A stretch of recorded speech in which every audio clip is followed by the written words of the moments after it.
Alhamdulillah, alhamdulillahi wa kafa. Wassalatu wassalamu ala rasulil mustafa.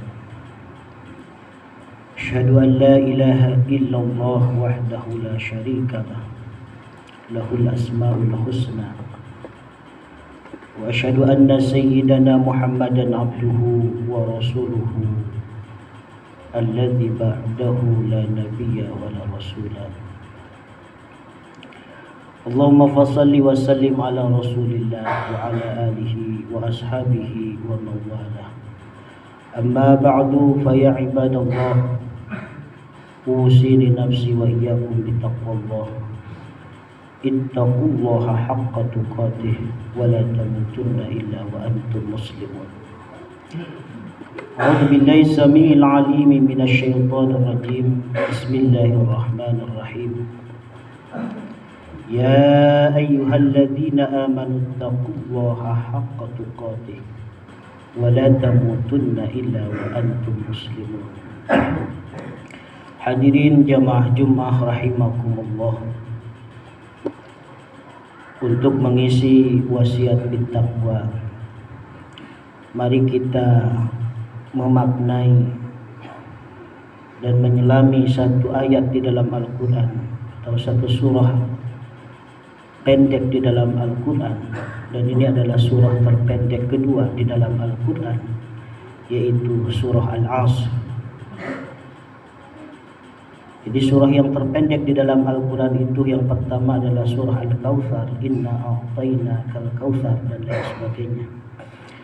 Lalu surah kedua terpendek di dalam Al-Quran yaitu surah Al-Asr, wal 'asr innal insana lafi khusr, al-ayah. Hadirin jamaah Jumat rahimakumullah, saking hebatnya dan begitu besar makna di dalam surah Al-Asr, bahkan Imam Asy-Syafi'i pernah berkata, jikalau Al-Quran yang Allah turunkan dan Al-Quran itu isinya cuma surah Al-Asr, itu cukuplah bagi umat manusia untuk menuju keselamatan, selamat dunia, selamat akhirat. Jadi surah Al-Asr itu walaupun pendek ayatnya, tapi begitu besar makna yang harus kita dalami dalam surah Al-Asr ini.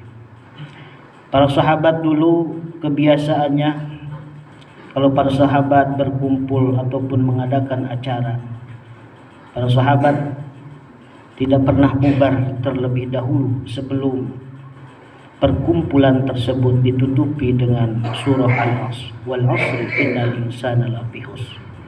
Bahkan orang-orang tua dulu kita, para ulama, setelah belajar di pengajian, di sekolah, di kampus-kampus dan lain sebagainya, mesti setelah belajar itu mengumandangkan atau melafadzkan surah Al-Asr. Dan ulama ini bukan hanya sekedar ciptaan sendiri, tapi begitu besar makna daripada surah Al-Asr. Hadirin jamaah Jumat rahimakumullah, wal 'asr innal insana lafi khusr. Wal 'asri, demi waktu. Asbabun nuzul daripada surah ini, dulu orang-orang Arab kalau setelah habis asar dia suka berkumpul-kumpul, bercanda gurau, bahkan banyak waktu yang tidak bermanfaat pada waktu asar tersebut, saling meledek, saling caci, banyak bermain dan lain sebagainya, karena waktu asar dianggap waktu untuk berleha-leha, beres dari pekerjaan dan lain sebagainya.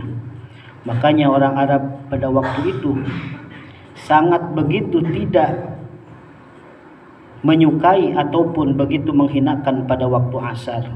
Wal 'asri innal insana fi khusr. Lalu Allah turunkan ayat ini, tidak ada yang dinamakan dengan waktu sial, tidak ada yang dinamakan dengan waktu tidak bermanfaat. Semua waktu yang Allah berikan sama, 24 jam dalam sehari.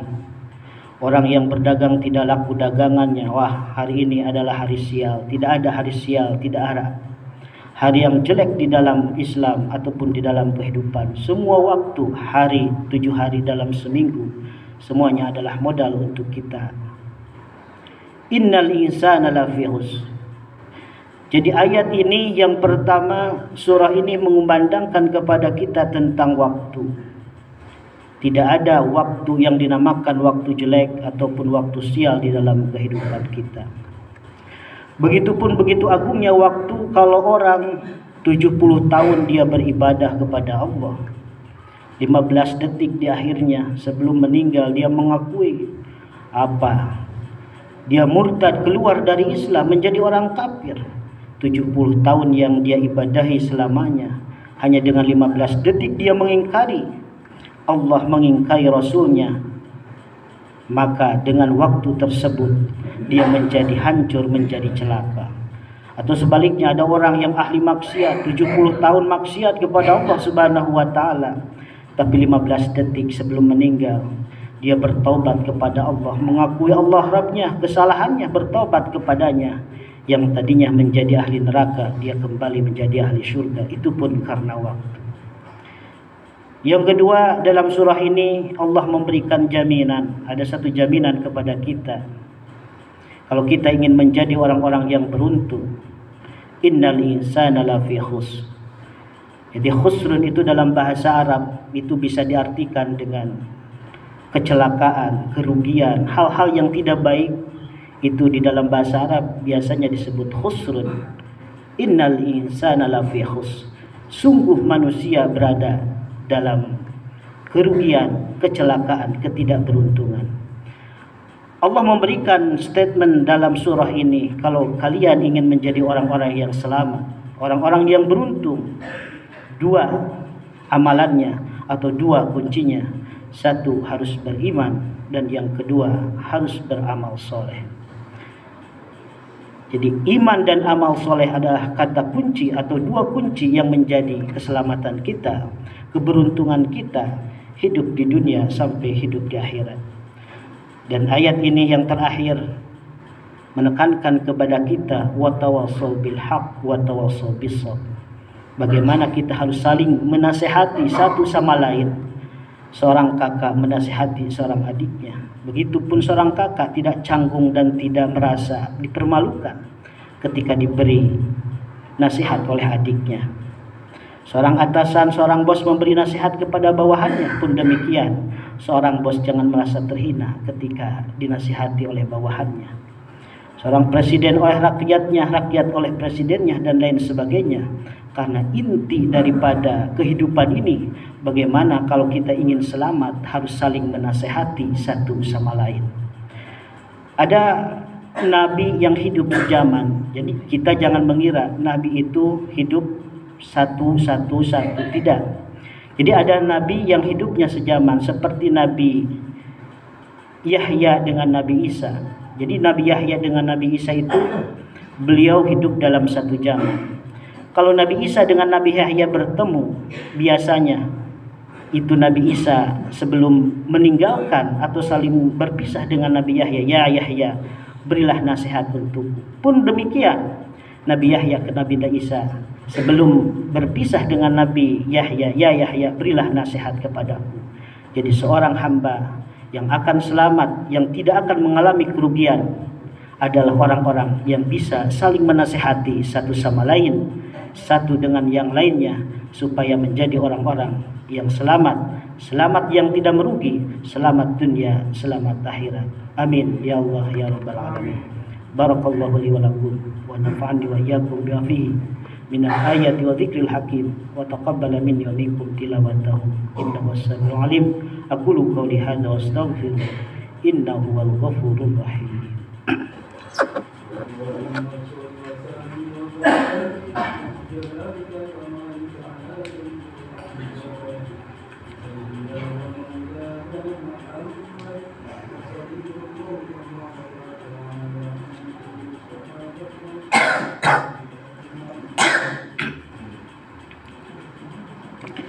Alhamdulillahi wahdah, sadaqa wa'dah, wa nasara 'abdah, wa 'azza zundah, wa hazama al-ahzaba wahdah.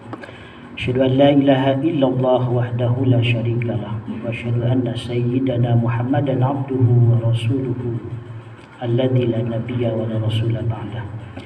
Allahumma fassalli wa sallim ala rasulillah wa ala alihi wa ashabihi wa mawalah. La hawla wa la quwwata illa billah. Wa ya ibadallah, usi nafsi wa iyyakum bittaqwallah. Ittaqullaha haqqa tuqatih wa la tamutunna illa wa antum muslimun. A'udzu billahi samii'il 'aliim minasy syaithaanir rajiim. Bismillahirrahmanirrahim. Wal 'ashr. Innal insana lafi khusr. Illa alladziina aamanu wa 'amilus shalihaat wa tawasaw bil haqqi wa tawasaw bis sabr. Innallaha wa malaikatahu yusholluna 'alan nabi ya ayyuhalladzina amanu sallu 'alaihi wa sallimu taslima. Amin amin ya Allah ya rabbal alamin. Allahumma ighfir lil muslimina wal muslimat wal mu'minina wal mu'minat al ahya'i minhum wal amwat innaka sami'un qaribun mujibud da'wat wa ya qadiyal hajat. Allahumma la tada' lana fi maqamina hadha dhanban illa ghafartah wa la hamman illa farajtah wa la 'aiban illa satartah wa la maridan illa syafaitah wa la daynan illa qadaitah wa la hajatan min hawaiji dunya wal akhirah illa qadaitaha wa yassartaha ya arhamar rahimin. Rabbana atina fid dunya hasanah wa fil akhirati hasanatan wa qina adzabannar. Allahumma ihtim lana bi husnil khatimah wa la tahtim alaina ya Allah bisu'il khatimah. Da'wahum fiha subhanaka Allahumma wa tahiyyatuhum fiha salam wa akhiru da'wana anil hamdulillahi rabbil alamin. Ibadallah, innallaha ya'muru bil 'adli wal ihsan wa ita'i dzil qurba wa yanha 'anil fahsya'i wal munkari wal baghi ya'idukum la'allakum tadhakkarun. Wa lidhikrullahi akbar wallahu a'lamu ma tasna'un. Aqimus salat.